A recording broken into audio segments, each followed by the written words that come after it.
Good morning, guys. Welcome to MRS Indore. We are reading your textbook. It so happened. It's last chapter 11, chapter number 11, Ancient Education System of India. Okay, तो हमारे जो प्राचीन समय, कब की बात कर रहे हैं हम? प्राचीन समय की। तो प्राचीन समय में हमारा भारत का जो एजुकेशन सिस्टम था उसको उस पर आज हम फोकस करेंगे, है ना। थोड़ा ग्लिम्स मतलब एक झलक देखेंगे उसकी। तो इसमें जैसे कि दो पार्ट है बेटा, there are two part first. Okay, तो we come try to complete today part first. Okay, तो part first, did you know that India has been the center of learning since ancient time? है ना, क्या आप जानते हैं जो हमारा भारत है वो एंशियंट टाइम से ही क्या है, लर्निंग सेंटर है। How did we come to know about this? तो यह हमें कैसे पता चला, है ना। तो देखिए, there are inscriptions on stone and copper. तो ये इंस्क्रिप्शंस ऑन स्टोन मतलब शिला पर लिखा गया लेख, ठीक है, जिसको हम शिला लेख कहते हैं। ओके, मैंने इसको हाईलाइट किया है। इंस्क्रिप्शन मतलब आपके शिलालेख। और कॉपर, जो कॉपर होता है ना, जो कॉपर शीट होती उस पर लिखा हुआ। ओके, और पाम लिप जिसको हम ताड़ पत्र कहते हैं, ताड़ पत्र पर लिखा गया records and our scripture as evidence of the historic origin of learning in India. तो ये जो है हमारे जो ग्रंथ है वो भी इस ये सब चीज जो है historical origins of learning in India के सब एविडेंस है। क्या है ये? Evidence. Today we follow an education system in which learning take place through syllabus, curricula, text book and assessment practices. Have you ever thought what these were like in the past? जो आज हम text book का जो syllabus है, curriculum है, assessment है ना, ये सब है। तो क्या आपने कभी सोचा ये पास्ट में कैसे होंगे, है ना, कैसे थे? ओके, तो इन दिस पिक्चर स्टोरी, ये जो स्टोरी हम पढ़ने जा रहे हैं, we will give you glimpse, है ना, झलक, जिसको हम झलक देंगे काय की our of our ancient education system, हमारे जो प्राचीन समय में जो शिक्षा थी उसका ग्लिम्सेस, है ना, झलक दिखाएंगे। ओके, तो देखिए हम इंट्रोडक्शन इसका थोड़ा सा पढ़ते हैं। तो हम यहाँ पर देखते हैं introduction. You must have here, है ना, आपने सुना हो, here or read that travels from various regions having different climates and cultures began to visit parts of India from early time। तो है ना, आपने सुना ही होगा, ये इसको पढ़ा होगा कि जो अलग अलग देशों से जो ट्रैवलर्स है, यात्री है, वो है ना, रीजन्स, अलग अलग क्षेत्र, डिफरेंट क्लाइमेट और डिफरेंट कल्चर्स के लोग बिगन टू विजिट पार्ट, है ना, हमारे भारत में इन्होंने आना प्रारंभ किया। ओके, किया था। तो टू देम, उनके लिए India was a land of wonder. उनके लिए तो भारत क्या था? एक आश्चर्य वाला आश्चर्य वाला देश था, लैंड ऑफ वंडर। ओके, आश्चर्य वाली भूमि। The fame of Indian culture, जो इंडियन कल्चर का फेम था ना, इंडियन कल्चर, उसकी वेल्थ, रिलीजियंस, फिलोसफीज, है ना, जीवन कैसे जिया जाए, आर्ट, आर्किटेक्चर, है ना, इसको स्थापत्य कला कहते हैं हम, एज वेल एज, है ना। इसी प्रकार से इस educational practices had spread far and wide, दूर दूर तक इसकी ये सब चीजें फैल गई थी। Okay, the education system of ancient time was regarded as a source for the knowledge. ठीक है, काय के लिए? नॉलेज के लिए। ट्रेडिशन, आपका ट्रेडिशंस है, practices and practices that guide and encourage humanity, मानवता को क्या करते थे? encourage करते थे, बढ़ावा देना, inspire। Okay, go to next। Okay, sale and feature of ancient education system. तो देखें क्या फीचर्स है। From the time of Rigveda onwards, Rigveda के समय से, कब से? ऋग्वेद आपको पता होगा ना, कितने 4 ऋग्वेद है हमारे, जो है, तो वेद से जो है हमारे ऋग्वेद, यजुर्वेद, सामवेद, अथर्ववेद, ये 4 वेद है। तो हम यहाँ पर बात कर रहे हैं ऋग्वेद के समय से आवर एंशिएंट एजुकेशन। तो सबसे पुराना वेद कौन सा है? ऋग्वेद। ओके, तो ऋग्वेद के समय से ही जो our ancient education system evolved, यहाँ पर हम इसको evolved का मतलब हम यहाँ कह सकते हैं इसको डेवलप, है ना, विकसित हुआ over the period and focus on the holistic development of the individuals by taking care of both the inner and the outer self. तो यहाँ पर इस जो हमारा जो भारतीय सिस्टम था ना, वो एंशियंट एजुकेशन सिस्टम, हमारा प्राचीन समय का एजुकेशन सिस्टम, उसने डेवलप किया था। एवॉल्व का मतलब यहाँ पर है developed over the period and focus on the holistic का मतलब है ऑल राउंड डेवलपमेंट, सभी पक्ष उसके एस्पेक्ट को डेवलप करना। एक पीपल का जो व्यक्ति है, स्टूडेंट, उसका डेवलप ऑफ द इंडिविजुअल, है ना, इंडिविजुअल प्रत्येक का, बाय टेकिंग केयर, है ना, उसकी चिंता करते, उसको देख कर, बहुत इनर, उसका आंतरिक और बाहरी विकास।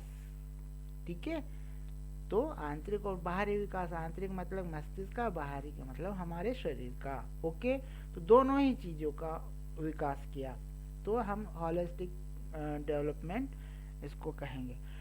The system focus on the moral, okay, moral, physical, spiritual and intellectual aspects of life. तो इंटेलेक्चुअल हमारे मस्तिष्क का, स्पिरिचुअल, फिजिकल, है ना, क्योंकि यहाँ होलिस्टिक डेवलपमेंट की बात कही, तो ये सब चीजें का विकास किया जाता।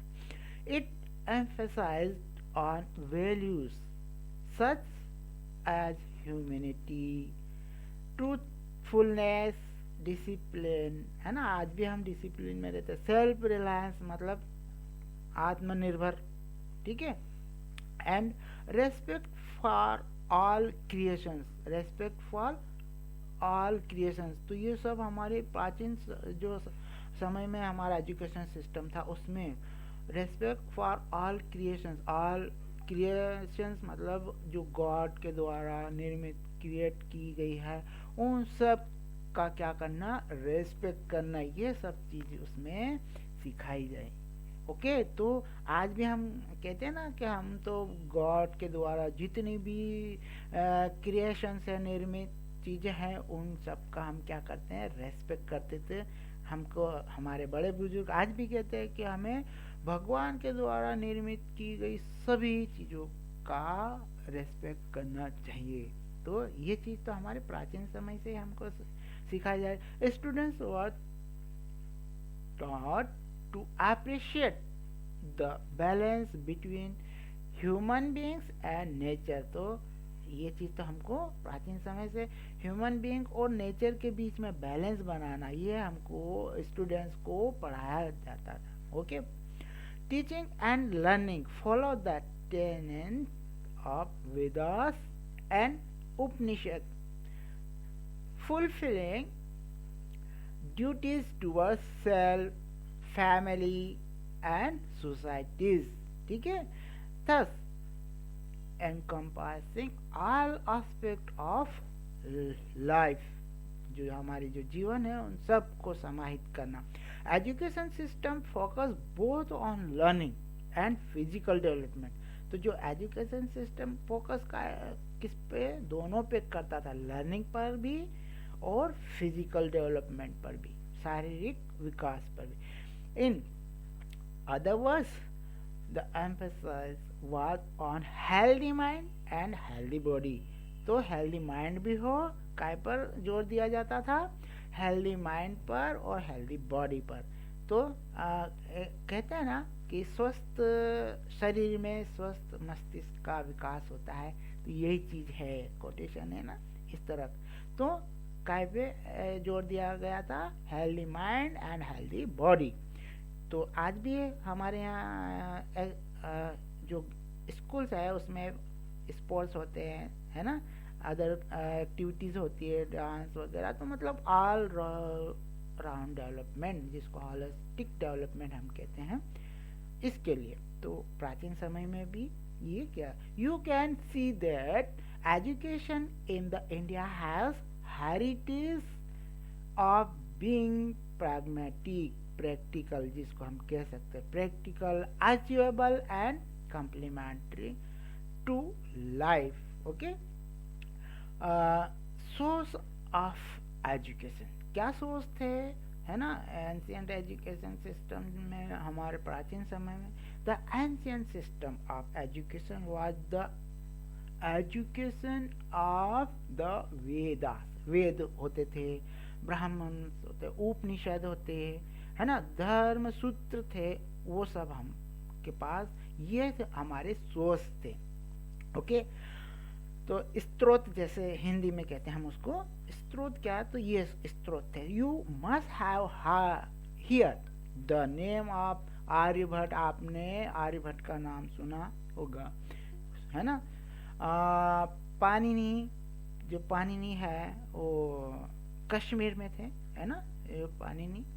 और Katyayana and Patanjali, they are है ना, writings and the medical treatises of Charaka and, क्या नाम सुना आपने मेडिकल में, Charaka and Sushruta were also some of the source of learning. तो ये भी लर्निंग के क्या थे, सोर्सेस थे. Distinction was also drawn. ठीक है, go to next page please. Also drawn, हम जो है हाँ यहाँ थे हम. also drawn between शास्त्र, जैसे कि शास्त्र हम learned disciplines and काव्यास, जिसको हम इमेजिनेटिव कहते हैं, एंड क्रिएटिव, है ना, लिटरेचर, ये काव्य में है. ओके, और source of learning were drawn from various discipline such as इतिहास, जिसको हम हिस्ट्री, है ना, अन्वेषिकी जैसे लॉजिक, तर्क, जिसको हम मीमांसा, इंटरप्रिटेशन करते हैं ना, जिसको हम इंटरप्रेट करते हैं. शिल्प शास्त्र, आर्किटेक्चर जिसको कहते हैं, अर्थशास्त्र, पॉलिटी, वर्ता, जिसको हम जिसमें हम एग्रीकल्चर, ट्रेड, कॉमर्स, ये सब के अध्ययन करते हैं, एनिमल हस्बैंड, एंड धनुर्विद्या, जिसको आज से ही कहते हैं. ठीक है, तो देखिए यहाँ पर भी आपको इसके द्वारा बताया गया है वेदांगास. देखिए इन सूत्र फॉर्म में, जैसे कि मैट्रिक्स है, grammar, etymology, astronomy, ritual, phonetics, है ना, जिसको हम शिक्षा बोलते हैं, इस प्रकार से. तो physical education too was an important curricular area and तो फिजिकल एजुकेशन भी हमारा क्या है, करिकुलर का area. And people participate in क्रीडा, तो जैसे कि फिजिकल एजुकेशन तो जो स्टूडेंट है, पीपल्स मतलब विद्यार्थी जो है वो पार्टिसिपेट इन क्रीडा, क्रीडा में भाग लेते थे, गेम्स रिक्रिएशनल एक्टिविटीज इस प्रकार की, व्यायाम प्रकार जैसे एक्सरसाइज जितने प्रकार की, धनुर्विद्या for acquiring martial skill, martial skill हमारे भारत से ही गई है, यहीं से, ठीक है। एंड वो आपको पता ही होगा कौन बाहर लेके गए हैं उसको, यहाँ से कौन आया, यहाँ हमारे भारत से कौन गया यहाँ से सीख के।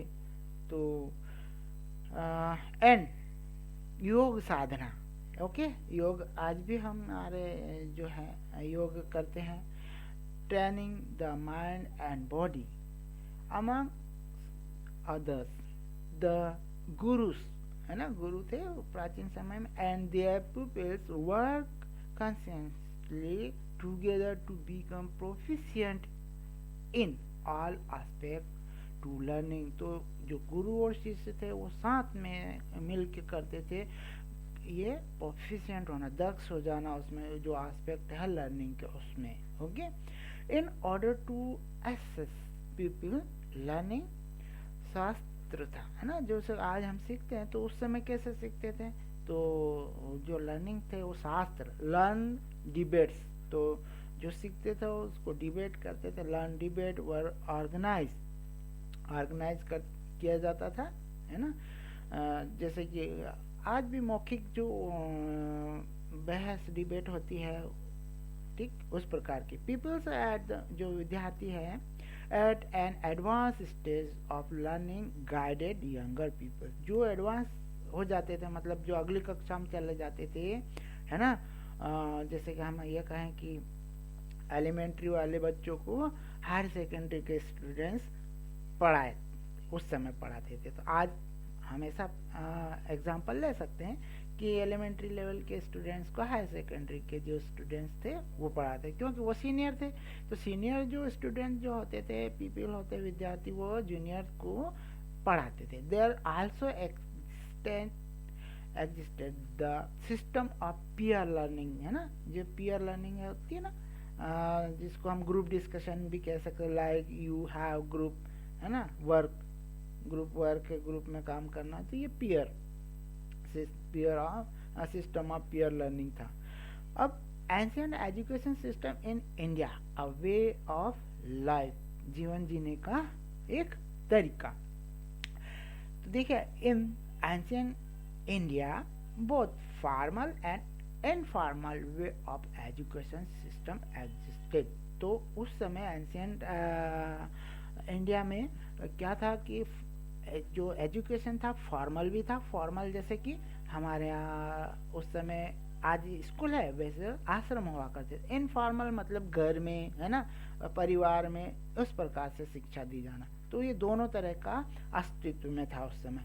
तो indigenous education was impart at home, है ना, प्रारंभ में जो शिक्षा थी वो क्या थी, घर में भी थी, okay, impart at home, in temples, तो टेम्पल्स में भी शिक्षा दी जाती, पाठशाला थी, टोल्स, चतुष्पदीस एंड गुरुकुल्स भी उस समय थे। गुरुकुल जैसे कि आपने नाम ही सुना होगा, जहाँ पर गुरु अपने आश्रम चलाते थे, उसमें वहीं गुरु भी रहते थे और जो शिष्य थे वो भी वहीं। There were people in the home, village and temples who guided young children in embedding pious way of life, बिल्कुल शुद्ध जो जिंदगी, जो लाइफ है वो जीने के लिए।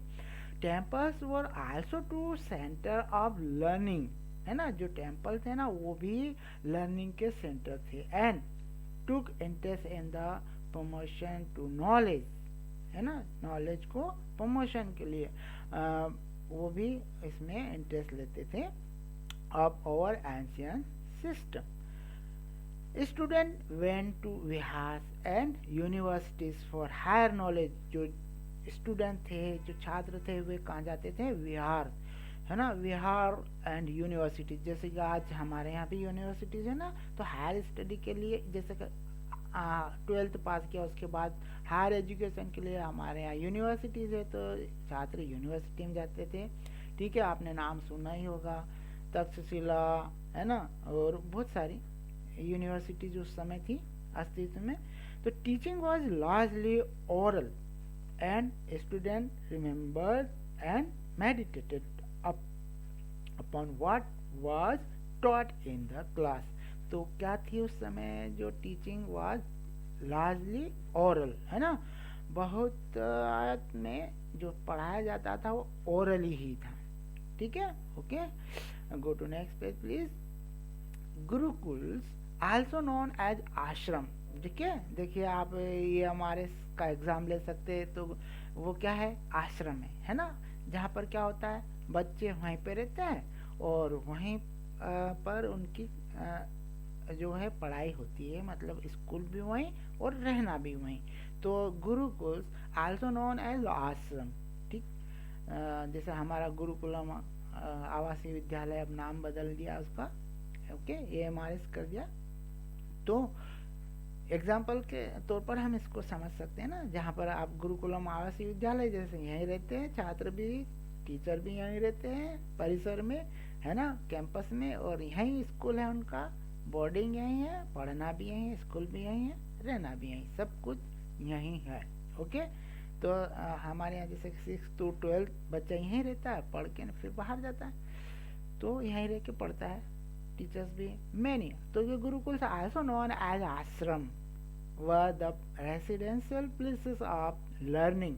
तो ये रेसिडेंशियल प्लेस है लर्निंग का। Many of these were named after the sage, मतलब कई के तो जो नाम जो साधु संत थे ना उनके नाम से, जैसे कि फॉर एग्जांपल उज्जैन में है तो वो सेज कौन है, सांदीपनी, है ना, तो उनके नाम से। तो सांदीपनी आश्रम था जहाँ श्री कृष्ण जी ने उज्जैन में शिक्षा प्राप्त की थी। ओके, सांदीपनी जो गुरु थे, है ना, सांदीपनी महर्षि सांदीपनी जिनके नाम से आश्रम था, तो वो उज्जैन में। Situated in the forest in serene and peaceful surrounding, तो शुद्ध वातावरण में, जंगल में, है ना, जहाँ शांति होती थी, जहाँ चारों तरफ, वहाँ पर ये सिचुएटेड होते थे, मतलब होते थे। Hundreds of students used to learn together in gurukuls. तो सैकड़ों जो विद्यार्थी जो वहाँ पर क्या करते थे, शिक्षा साथ में लेकर लर्न करते, है ना, सीखते थे गुरुकुल। ओके, वुमन टू, महिलाएं भी had access to education during the early Vedic period। तो अर्ली वैदिक पीरियड है ना, जो महिलाएं वो भी, उन्होंने भी शिक्षा वहाँ पर ली है अर्ली वैदिक पीरियड में। अमंग द प्रोमिनेंट जो है वो वुमन वैदिक स्कॉलर मतलब विद्वान जिनके हम नाम ले सकते हैं, वे जो विद्वान थे कौन कौन, वी फाइंड रेफरेंसेस, है ना, एक संदर्भ के तौर पर हम नाम बता सकते हैं, वो है टू मैत्री। उस समय उन्होंने शिक्षा प्राप्त की थी, उन्होंने भी एक्सेस किया इस चीज को। Okay, Vishwambhara, Apala, Gargi, Lopamudra and to name a few, और भी कुछ नाम है ना जो हम रेफरेंस के तौर पे आपको यहाँ पर ये बताए जो है। मतलब हमारे प्राचीन भारतीय सभ्यता में ऐसा नहीं है कि महिलाओं को शिक्षा नहीं दी जाए, उस समय भी महिलाओं को शिक्षा दे दी। ये सब स्कॉलर है, मतलब बहुत ही विद्वान है अपने अपने क्षेत्र के। ओके, तो उस समय भी हमारे जो प्राचीन हमारा एजुकेशन सिस्टम है भारत का, तो उस समय भी महिलाओं को शिक्षा दी जाती थी। Okay, during that period the gurus and their shishyas live together helping each other in day to day life। रोजमर्रा की जो जिंदगी है ना, डे टू डे लाइफ का मतलब उसमें जो ड्यूरिंग द पीरियड, उस पीरियड में जो गुरु और जो शिष्य थे ना वो साथ में रहते थे और एक दूसरे को अपने दैनिक जीवन की जो होता है उसमें मदद करते थे, मदद किया करते थे। The main objective was to have complete learning. देखिए मुख्य उद्देश्य क्या, complete learning, leading a discipline life and realising once inner potential, है ना। किसी को एहसास कराना किसी को कि उसके इनर पोटेंशियल, जैसे कि फॉर एग्जांपल के लिए बताएं, जैसे हनुमान जी को सुग्रीव ने क्या कराया था, रियलाइज करवाया था इनर पोटेंशियल कि आप, है ना, पहाड़ भी उठा सकते हो, आप में इतनी शक्ति है, आप तो ये समुद्र को लांघ सकते हो उड़ के। तो ये क्या कराया था, रियलाइज करवाया गया था। ओके, उनका इनर पोटेंशियल, आंतरिक शक्ति का उनको रियलाइज करवाया, एहसास करवाया गया। तो यही चीज इन ये जो हमारा एंशिएंट एजुकेशन सिस्टम था उसमें करवाया जाता था। Student live away from their home, है ना, उनके घर से दूर रहते थे for years together till they achieve their गोल। वो अपने घर से दूर रहते थे तब तक जब तक उनका जो गोल है प्राप्त नहीं हो जाता था। ओके, तो राजा महाराजा थे, वो अपने जो पुत्र थे उनके, है ना, राजकुमारों को शिक्षा प्राप्त करने के लिए आश्रम में ही भेजते थे, है ना। तो आपने देखा ही होगा महाभारत रामायण में इस तरह के जो शिक्षा लेते थे वो आश्रम में लेते थे राजकुमार। ओके, तो अब the Gurukul was also the place where the relationship of the Guru and Shishya strengthened, ठीक है, strengthened with time while pursuing their education, है ना, इनका जो शिक्षा ग्रहण करते हैं वो education different discipline like history, है ना, और जो है वो हिस्ट्री की भी शिक्षा ले रहे हैं, like history, art of debate करते हैं, बहस, law, medicine etcetera etcetera. The emphasis was not only on the outer dimension of the discipline but also enriching inner, है ना, बाहरी ही नहीं, अंदर की भी जो उनकी थी डायमेंशन ऑफ द पर्सनालिटी, तो इस पर भी जोर दिया जाता था। ओके, तो गाइस ये हो गया आपका चैप्टर 11 का पार्ट फर्स्ट। क्वेश्चंस है, try to give answer, otherwise I will send you answer, and if you have any doubt related this part, you can ask me in chat box. I will clear your doubts. Okay guys, okay, have a nice day.